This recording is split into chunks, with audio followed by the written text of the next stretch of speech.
Hasta la 1:30 de la clase, ¿no? Sí, perfecto, porque después tengo fisiopato con los otros chicos. Bien, vamos entonces con la tercera clase de neumoficio. Vamos a hablar de la difusión de gases, vamos a hablar de la hematosis y de la perfusión pulmonar. Bien, ya hemos visto en clases anteriores el proceso de la ventilación. Ahora hablaremos de la difusión de gases y de la perfusión. Chicos, la difusión de gases tiene que ver con el paso de un gas a través de una membrana semipermeable como la membrana celular o en todo caso la barrera alveolo-capilar, que sería lo mejor, por una diferencia de presiones, ¿de acuerdo? Gradiente de presiones o diferencia de presiones. Bien, recuerden la ley de Broglie-Mariotte, ¿se acuerdan o no? ¿No? Es una ley que establece una relación inversamente proporcional entre la presión y el volumen. A mayor presión, menor volumen. Ahí está. Aquí vemos más presión, menor volumen, poca presión, más volumen. No se olviden de la ley de Charles, porque lo vamos a utilizar. Ley de Charles, la ley donde se establece una relación directamente proporcional entre volumen y temperatura. A mayor temperatura, mayor volumen del gas, ¿se acuerdan o no? Esto se hace a presiones constantes, la ley de Charles. Ahí está. Vemos cómo a mayor temperatura aumenta el volumen del gas porque aumenta el movimiento de sus moléculas. Y la otra ley es la ley de Gay-Lussac. Esta ley que te dice que hay una relación directamente proporcional entre la presión y la temperatura. A mayor temperatura, mayor presión. ¿Se acuerdan el ejemplo de la lata de cerveza que lo meten al fuego? ¿No? Temperatura, meten la presión y ¡pah! Termina explotando la latita, ¿no? Esto se hace a volumen constante. Bueno, esto de acá ya lo sabemos. La ley de Dalton, ya la saben, la mezcla de gases, no se olviden que el oxígeno está en la atmósfera, pero como oxígeno, no se mezcla ni reacciona químicamente con el hidrógeno ni con nadie más. Bien, queda claro que los gases difunden por gradiente, ¿no? Si agarro ahorita y rompo una botella con amoníaco, la tiro al piso, de seguro que sus compañeros van a captar el olor amoniacal inicialmente y al final sus compañeros que están al fondo, ¿sí o no? ¿Por qué? Porque el gas de amoníaco sale y aquí está en una gran concentración, allá no lo hay.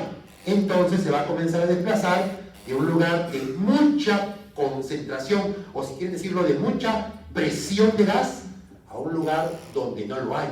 Se establece gradiente y de esa manera finalmente se homogeniza en todo este ambiente. ¿Me hago entender? Entonces el gas se mueve por gradiente de presiones. Aquí tenemos gas A, gas B, una membrana semipermeable, ambas compartimientos con sus diferentes presiones. La membrana es semipermeable, permite el paso de los gases y habrá movimiento de gases según la gradiente de presiones. ¿Hasta qué? Hasta que se logre el equilibrio, ¿no es cierto? El equilibrio. Muy bien. Vamos al aire atmosférico. Chicos, ¿qué porcentaje de oxígeno hay en el aire atmosférico? 21%, ¿sí o no? Aquí está, 21% del aire atmosférico es oxígeno. Por ley de Dalton, estos gases no están uniéndose químicamente, se mezclan pero no interaccionan, así que el oxígeno está independiente. Voy a sacar la presión de oxígeno ambiental, es el 21% de 760 y eso me sale 152. Así que por mis naricitas entra oxígeno a una presión de 152 a 156 milímetros de mercurio. Eso es lo que mayormente utilizamos. ¿Estamos? ¿Me van siguiendo? Ok, síganme, ¿ya? Para que no se pierdan. Bien, pregunta chicos. Ese aire que ha entrado por mi nariz, ese aire sucio, frío y seco, ¿así debe llegar a mis alveolos? No, porque si no se establece enfermedad. Así que ese gas seco, frío y sucio no puede llegar hacia mis alveolos. Tiene que acondicionarse.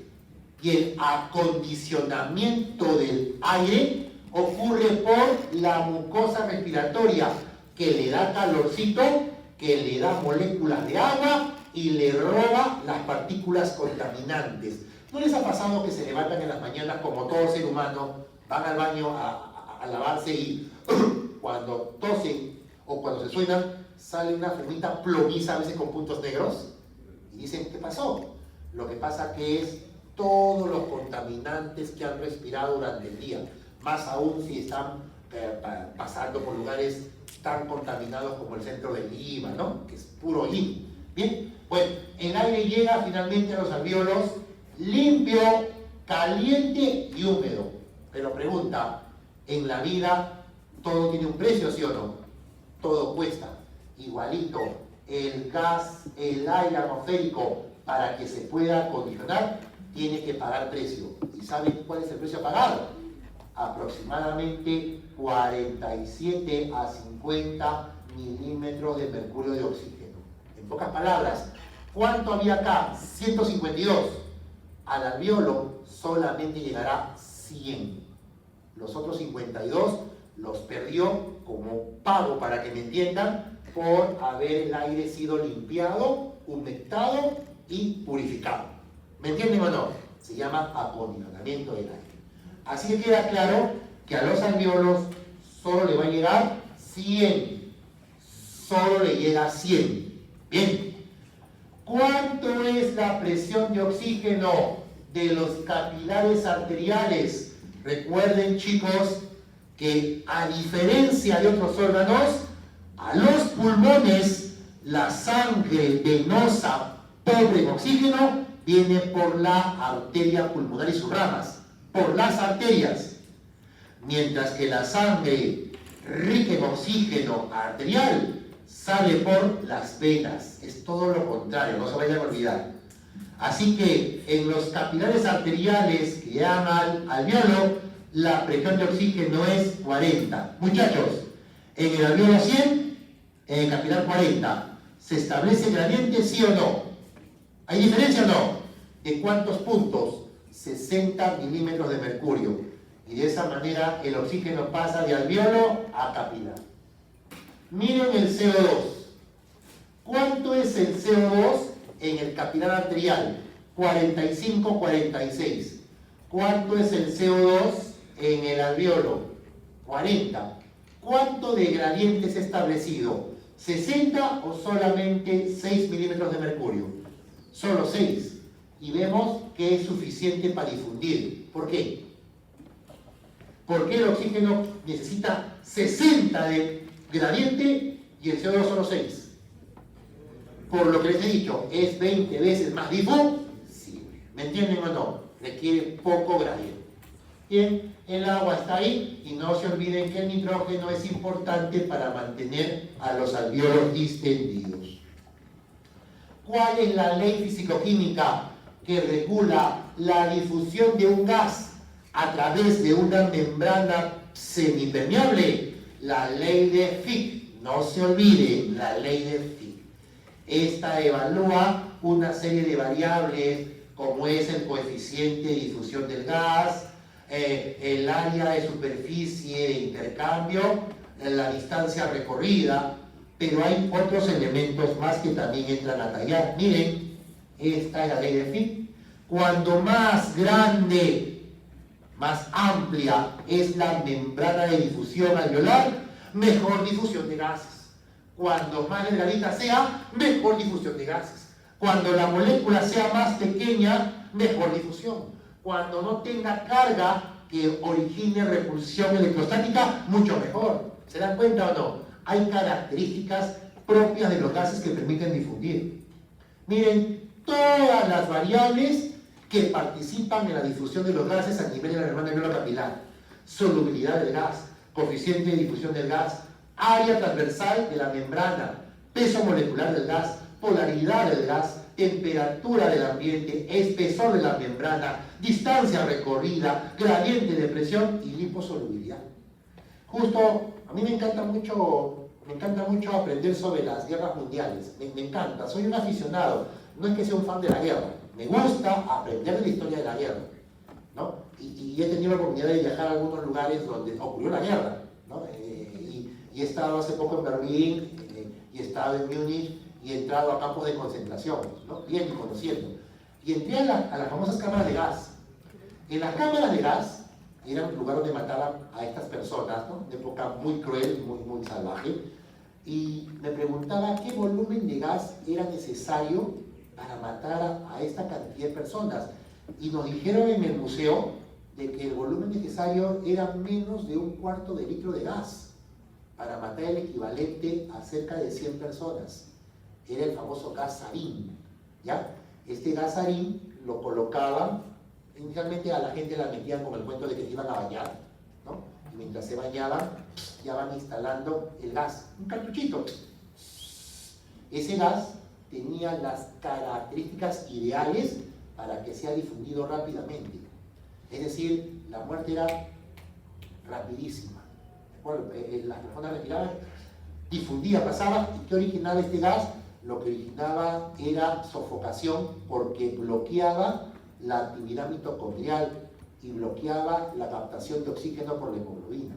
Es decir, era muy letal, era eficazmente letal, ¿de acuerdo? Y tenía estas características ideales, ¿no? El monóxido de carbono tiene características mucho mejores que el oxígeno. Es por eso que intoxica más, pues. ¿Me entienden o no? Y hay gases que son peores, ¿no? Como el gas mostaza, el gas de cloro. Bueno, coeficiente de difusión, no se olviden, el oxígeno difunde como 1, el CO2 difunde como 20, ¿de acuerdo? El CO2 difunde como 20. Muy bien. Otra ley fisicoquímica que tienen que conocer es la ley de Henry. La ley de Henry es la ley que te va a expresar qué tan soluble es un gas en un medio líquido, ¿de acuerdo? El oxígeno, pregunta, ¿se transporta principalmente unido a la hemoglobina, sí o no? Bien, la otra pregunta es, ¿cómo se transporta el CO2? ¿Se transporta unido a la hemoglobina principalmente? No. Está disuelto en el plasma bajo la forma de bicarbonato, ¿de acuerdo? Y es porque tiene un coeficiente de solubilidad mayor al oxígeno debido a que tiene un coeficiente de Henry mayor. Miren, coeficiente de solubilidad del oxígeno 0.024. Miren el CO2 0.57. Estamos hablando más de 25 veces el oxígeno. Es mucho más soluble en agua. Eso explica el por qué cuando ustedes toman gaseosa es agua con CO2, ¿sí o no? Porque se puede disolver, diluir en el agua, tiene solubilidad aumentada, muy diferente a intentar disolver oxígeno en agua, es muy difícil, ¿de acuerdo? El oxígeno tiene mucho reparo en solubilizarse en agua. Muy bien, ¿hasta acá se entendió, chicos? ¿Hasta acá está claro? Bien, ¿qué es la hematosis? Es el intercambio de gases, oxígeno y CO2 a través de la membrana alveolo capilar, ¿de acuerdo? La hematosis. Esto va a permitir que el oxígeno pase hacia la sangre y el CO2 sea eliminado de los alveolos hacia el exterior. Muchachos, esta función es una función vital. Recuerden ustedes que una función vital es aquella que si se ve alterada, viene la muerte. Así de sencillo. Pregunta, ¿yo con cuántos días puedo estar sin función renal? Pueden ser días, incluso semanas. Sin función hepática, lo mismo. Pero sin función respiratoria, 3 a 5 minutos. Porque si no después, muerte cerebral. ¿Recuerdan o no? Cardíaca peor, ¿no? Pregunta, ¿cuánto tiempo puedo estar con el corazón parado? Teóricamente ni un segundo. Ni un segundo, porque la muerte se nos va a venir. ¿Por qué? Porque la sangre deja de moverse y rápidamente se coagula, se trombosa y daña todo. Miren, tenemos aquí el alveolo y aquí el capilar arterial con sangre rica en CO2 y pobre en oxígeno. Y aquí el capilar venoso con sangre pobre en CO2, pero sí rica en oxígeno. ¿De acuerdo? Aquí es pobre en oxígeno, aquí rica en oxígeno. Ya saben que la difusión depende de múltiples variables. Ya hemos hablado difusión, solubilidad, grosor de la membrana. Miren acá, una animación. Miren de color morado el oxígeno, ¿lo ven? Miren todo lo que tiene que difundir el oxígeno. El oxígeno, para llegar a tu hemoglobina, tiene que atravesar el surfactante, la capa de neumocitos, la membrana basal, el intersticio, la membrana basal capilar, el endotelio capilar, la masa de plasma y la pared del glóbulo rojo. Todo eso lo pasa el oxígeno. Y el CO2 no se queda atrás, porque si bien es cierto, el CO2 está navegando como bicarbonato por toda la sangre, para que pueda salir el bicarbonato tiene que entrar al glóbulo rojo y ser destruido por una enzima que es la anhidrasa carbónica, y va a transformar ese bicarbonato inicialmente en ácido carbónico y después lo va a romper en agua más CO2, y ahí recién va a poder difundir. ¿Me entienden o no? Conclusión: para la difusión de gases, oxígeno y CO2, los glóbulos rojos tienen participación fundamental. Si tengo anemia porque hago dieta o no me alimento bien o qué sé yo, me voy a dormir en clase. ¿Por qué? Porque no va a haber difusión adecuada de oxígeno, va a haber hipoxia cerebral y aparte el CO2 no va a salir, se va a acumular. Y cuando el CO2 se acumula en la sangre te genera narcosis y somnolencia. Ya, por dos mecanismos, es importante que los glóbulos determinen. Y miren aquí el CO2. Miren, aprieto aquí mi botón y miren, hace toda la jarana, todo el viaje, pero en sentido inverso. Ahora, para que la hemoglobina chape al oxígeno, ¿saben cuánto tiempo requiere?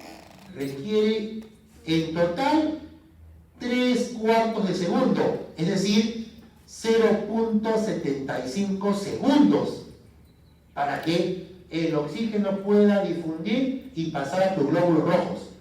Pero se dice que de este cuarto, o ¿cómo sería? 3/4 de segundo, ¿no es cierto? 3/4 de segundo, 0.25 segundos, el primer cuartito, 0.25 segundos, son suficientes para que la hemoglobina se llene, se enriquezca de oxígeno.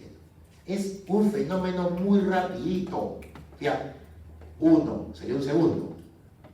Dividan ese tiempo que dije 1 en 4. Ya, ese tiempo es lo que requirió la hemoglobina para llenarse de oxígeno. ¿Se dan cuenta o no? Sí que es un fenómeno rápido, ¿no? Cuando la hemoglobina se va llenando de oxígeno, se dice, se va saturando. Se va saturando de oxígeno, ¿de acuerdo? Muy bien. A ver, si me entienden, a ver chicos, alveolo, alveolo. Esto es la arteria pulmonar que se ramifica y llegamos aquí al capilar arterial pulmonar.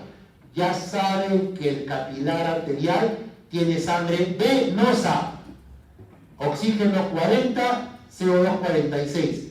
¿Cuánto es el oxígeno en el alveolo? ¿100 o no? 100. Por lo tanto hay gradiente 100 a 40 y ocurre el paso del oxígeno hacia la sangre. Pregunta: ¿debería llegar al equilibrio, sí o no? ¿Debería ser 100 en el alveolo y 100 en la sangre o no? Sí, hasta que haya equilibrio. Pero solamente llegó a 96. ¿Alguien me dice por qué? Si no lo saben, no hay problema, porque yo se lo voy a decir después. Pero alguien me dice por qué, debiendo llegarse al equilibrio, debiendo ser 100 en cada lado, al final del paso de la sangre por el alveolo, la sangre arterial llega solo a 96. ¿Ninguna respuesta? No se preocupen, yo se la voy a decir más adelante, les adelanto. Los pulmones reciben sangre para oxigenarse o no, pero solamente reciben sangre para oxigenarse. ¿Para qué más reciben sangre los pulmones? Doctora, está con el celular ahí. ¿Para qué más reciben sangre los pulmones? Para oxigenar los tejidos, ¿no es cierto? ¿Y te acuerdas qué arteria es la que le lleva sangre a los pulmones para oxigenar sus tejidos? ¿Cómo se llama esa arteria? Rama de la aorta torácica. Las arterias bronquiales, ¿de acuerdo? Las bronquiales le llevan sangre a los pulmones para que se nutra. Una vez que el pulmón se nutrió, esa sangre la tiene que regresar, ¿sí o no? La regresa por las venas bronquiales. La pregunta es, ¿dónde creen que desembocan esas venas bronquiales? Se ha visto que desembocan en las venas pulmonares, contaminando la sangre. Eso se llama el shunt fisiológico, ¿de acuerdo? O el cortocircuito fisiológico. Es por eso que la presión parcial de oxígeno jamás será 100, ¿ok? Ya lo vamos a ver más adelante. Perfecto, por ahí muy bien. CO2 está en 46, en el alveolo está en 40, se establece gradiente hasta que se logre el equilibrio y llega en la sangre arterial a ser finalmente 40. Chicos, aquí estamos en venas pulmonares. ¿Dónde desembocan las venas pulmonares? ¿En qué cavidad del corazón? ¿En qué cavidad? Ventrículo, aurícula. Aurícula. ¿Izquierda o derecha? ¿Izquierda o derecha? Izquierda. ¿De acuerdo? A aurícula izquierda. De ahí pasa a ventrículo izquierdo. ¿Y de ahí qué arteria nace? La aorta. Y la aorta lleva sangre a todo el cuerpo con sangre rica en oxígeno. ¿Me entendieron o no? Se sigue entonces el circuito. Cuando la aorta lleva sangre hacia los tejidos, se supone que ese oxígeno debe pasar a los tejidos, ¿sí o no? Pregunta, ¿cuánto es la presión de oxígeno en los tejidos? Aproximadamente 23. Es menos de 40. Aquí es 96. ¿Se establece gradiente o no? Y el oxígeno difunde ahora sí hacia los tejidos, ¿de acuerdo? Y el CO2 está en 46 en los tejidos y en la sangre está en 40 y comienza a pasar por gradiente a la sangre. Pasen, pasen, son de edificio, Pato, ¿no? Ya, pasen, pasen, después tenemos que hacer conmigo, pasen chicos, pasen. Aquí vamos a hablar también ya con ellos, con los chicos, faltan 5 minutos más. Bien. Entonces, todo este acúmulo de números es entendible. Parece difícil, pero es entendible. Miren, oxígeno en el aire atmosférico, 20%.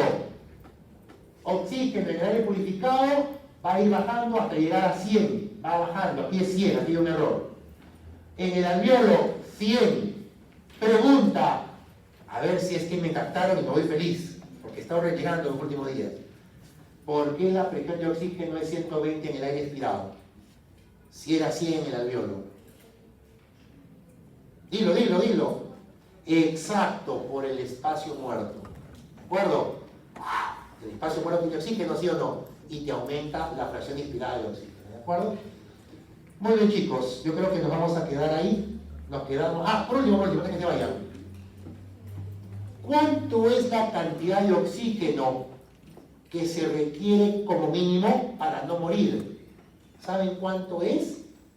3 a 7 milímetros de mercurio en la mitocondria. 3 a 7 milímetros de mercurio en la mitocondria para no morir. Si es menos de eso, va a haber disfunción celular y muerte celular. Miren, llegó a 100 al alveolo, ¿sí o no? 100. Al tejido llegó más o menos a 40, 23. Pero finalmente a la mitocondria solamente llega a 3 a 7. Eso se llama la cascada de oxígeno. Muy bien. Bien. Hasta acá se entendió la clase. Nos falta todavía la última parte de la tercera clase. Nos quedan 2 clases más, ¿no? Sí, sobrado, acabamos. Nos vemos entonces el próximo miércoles, ¿puede ser? Porque creo que el viernes es feriado, ¿no? Es 1 de mayo, 1 de noviembre, perdón. Bien, de otra cosa. Ya. Bien, chicos, ahí nos quedamos. Gracias.